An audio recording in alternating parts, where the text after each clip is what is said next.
Bismillahirrahmanirrahim, starting with the name of Allah, which is specially merciful and entirely merciful.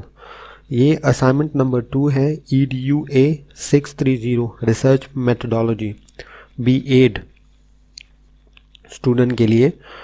पहली जो assignment थी वो थी सब्जेक्ट सिलेक्शन की। अगर आपने किसी भी बंदे ने टॉपिक सिलेक्शन की, किसी भी बंदे ने वो वीडियो नहीं देखी तो काइंडली वो वीडियो देख लें।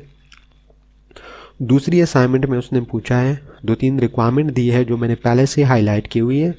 इसके मार्क्स 20 हैं, ठीक है। और इसमें आपने statement of the problem and objective जो हैं वो डिफ़ाइन करने हैं। इससे पहले मैं आपको सजेस्ट करता हूं कि आप कम से कम 10 रिसर्च पेपर पढ़ लें, जिसमें आपको पता चल जाए कि स्टेटमेंट ऑफ द प्रॉब्लम को फार्मूलेट कैसे करते हैं, प्लस ऑब्जेक्टिव इसके कैसे डिफ़ाइन करते हैं। आपकी statement of problems and objective जो हैं वो आपस में रिलेट करनी चाहिए, ठीक है। असाइनमेंट में पूछा गया है कि आपके जो पहले टॉपिक था approve revise topic of research methodology, जो आपके फर्स्ट असाइनमेंट में आपने 3 टॉपिक सजेस्ट किए थे, जिसमें से एक टॉपिक टीचर आपको सेलेक्ट करके फीडबैक देगा कि इस पे आप अपना फर्दर रिसर्च को कंटिन्यू करें। इसमें आपको कह रहे हैं कि आप ऑब्जेक्टिव डिफाइन करें अपने रिसर्च के, प्लस वो आप कहते हैं सी एनी थीसिस और आर्टिकल फॉर रेफरेंस। इन दोनों चीज़ों के लिए आप पिछले थीसिस पढ़ लें तो उससे आपके लिए काम इजी हो जाएगा, आपको समझ आ जाएगी 50% और 50% फिर आप जो स्टूडेंट्स हासिल कर सकते हैं अदर सोर्सेज से। रिसर्च क्वेश्चन को डेवलप करें आप, ठीक है। तीसरी रिक्वायरमेंट होती है and develop research hypothesis. End पे वो कहता है note there should be a clear linkage between your topic, statement of problem, objectives and research question / hypothesis, ठीक है। अगर कुल मिला के इसमें उन्होंने 3 चीज़ें मांगी हैं, ठीक है। पहले वो कह रहे हैं कि आप स्टेटमेंट बताएं, दूसरा आप कह रहे हैं कि ऑब्जेक्टिव बताएं, तीसरा वो कह रहे हैं कि क्वेश्चंस को फार्मूलेट करें, ठीक है। Related between topic, statement of problems, objectives and research question / hypothesis. इसकी जो मैंने सोल्यूशन फाइल तैयार की थी वो ये वाली थी, ठीक है, जिसमें मैंने सबसे पहले थोड़ा सा इंट्रोडक्शन दिया था। इंट्रोडक्शन में हाईलाइट करूँ तो आप खुद ही पढ़ लें पास करके वीडियो। नेक्स्ट मैंने देता स्टेटमेंट ऑफ प्रॉब्लम।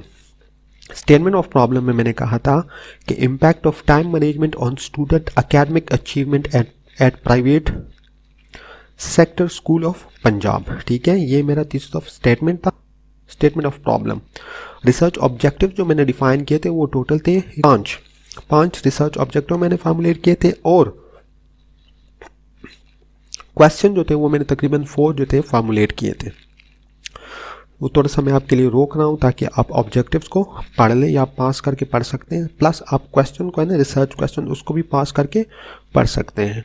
सर ने जो मुझे फिर इसका रिप्लाई दिया वो उन्होंने 2 ऑब्जर्वेशन बनाई थी। पहली ऑब्जर्वेशन उनकी ये थी, अच्छा ये सर का रिप्लाई है, ठीक है। रिप्लाई में आपको इस तरह वो कमेंट्स में बताएगा कि क्या क्या ये हाईलाइटेड होंगी, मतलब वेल डिफाइन होगी, आप उसको देख के समझ जाएंगे कि क्या सर क्या कहना चाह रहे हैं। इसको मैं थोड़ा आपको जूम, ठीक है। यहाँ पे सर मैंने सोहेल थे 15 जून 2020 को रिप्लाई किया था। ये लेटेस्ट बैच गुजरा है, टेस्ट लास्ट बैच जो गुजरा है उसमें हमने जो रिसर्च है वो अप्रूव हुई थी। Read some article related to your topic and improve your statement of problem accordingly. Statement sir के मुताबिक जो मेरा स्टेटमेंट ऑफ प्रॉब्लम था वो मतलब ठीक नहीं था, उसमें कमी थी, तो सर ने मुझे गेस किया है, सजेस्ट किया है कि आप कुछ और आर्टिकल इसके रिलेटेड पढ़ ले। सेकंड उन्होंने कहा है कि read some article related to your topic and improve your assignment further accordingly. There should be a clear linkage between your topic, statement of problem, objective and research question. इन तीनों के दरमियान में एक लिंक होना चाहिए, ठीक है। तो उम्मीद करता हूँ कि आपको समझ आ चुकी होगी कि सेकंड असाइनमेंट को सॉल्व कैसे करना है। Thank you for watching my video. अल्लाह हाफिज़।